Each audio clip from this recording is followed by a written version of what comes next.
Hello everyone, হরে কৃষ্ণ। আজ হচ্ছে শনিবার। তো এখন বাজে সকাল 7টা। তো ভীষণই কুয়াশা করে আছে চারিদিকে। আর আমি সকাল দিকটা এসে একটু ব্যালকনি গার্ডেনে দাঁড়াই, কেননা তুলসী মঞ্চটা আমি ধুই, তুলসী তলাটা ধুই।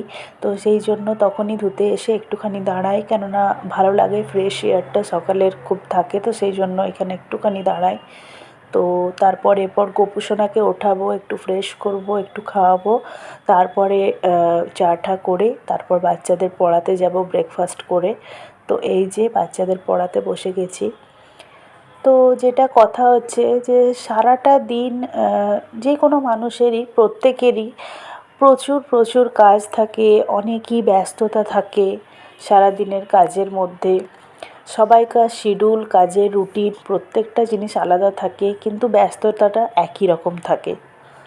তো এই যে ব্যস্ততার যে লাইফটা, এইটাকে যত মনের মধ্যে আমরা ভাববো যে এই কাজটা আছে, এই কাজটার পর ওই কাজটা আছে, কাজটা তো আলটিমেটাম করতে তো আমাদেরই হবে। আর তার সাথে সাথে আমাদের শরীর আর মন দুটোর মধ্যে ভীষণভাবে স্ট্রেস পড়ে।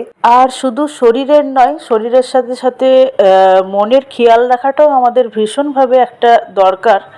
কেননা মনটা স্থির থাকবে, মাইন্ডটা ফ্রেশ থাকবে, তবেই আমরা যে কোনো কাজে ভালোভাবে মন দিতে পারবো, ভালোভাবে মনোযোগ দিতে পারবো।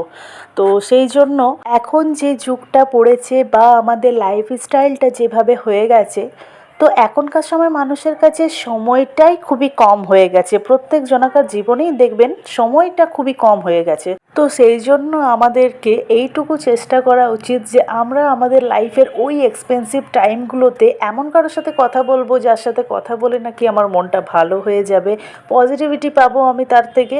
আর যে কাজগুলো আমরা পছন্দ করি, যেমন কেউ কেউ সেলাই করতে পছন্দ করে, আবার কেউ কেউ আঁকতে ভালোবাসে, আবার কেউ কেউ গান গাইতে, আবার কেউ কেউ কবিতা লিখতেও ভালোবাসে।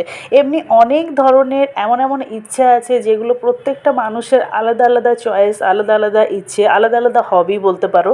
তো যেইগুলো আমরা ডেলিকার ব্যস্ততার জীবনে সেগুলো করে উঠতে পারি না, তো সেইগুলোই করার চেষ্টা করা উচিত আমাদের। তাতে মনটা আমার মনে হয় একটু হলেও ভালো হয়ে যাবে। তো চলো, আজকের মতো এটুকুই গল্প করলাম। আবার দেখা হচ্ছে এমনি কোনো ভ্লগের সাথে, তোমাদের সাথে আরও আড্ডা দেব, আরও গল্প করব। আজ আসছি, আজকের মতো হরে কৃষ্ণ।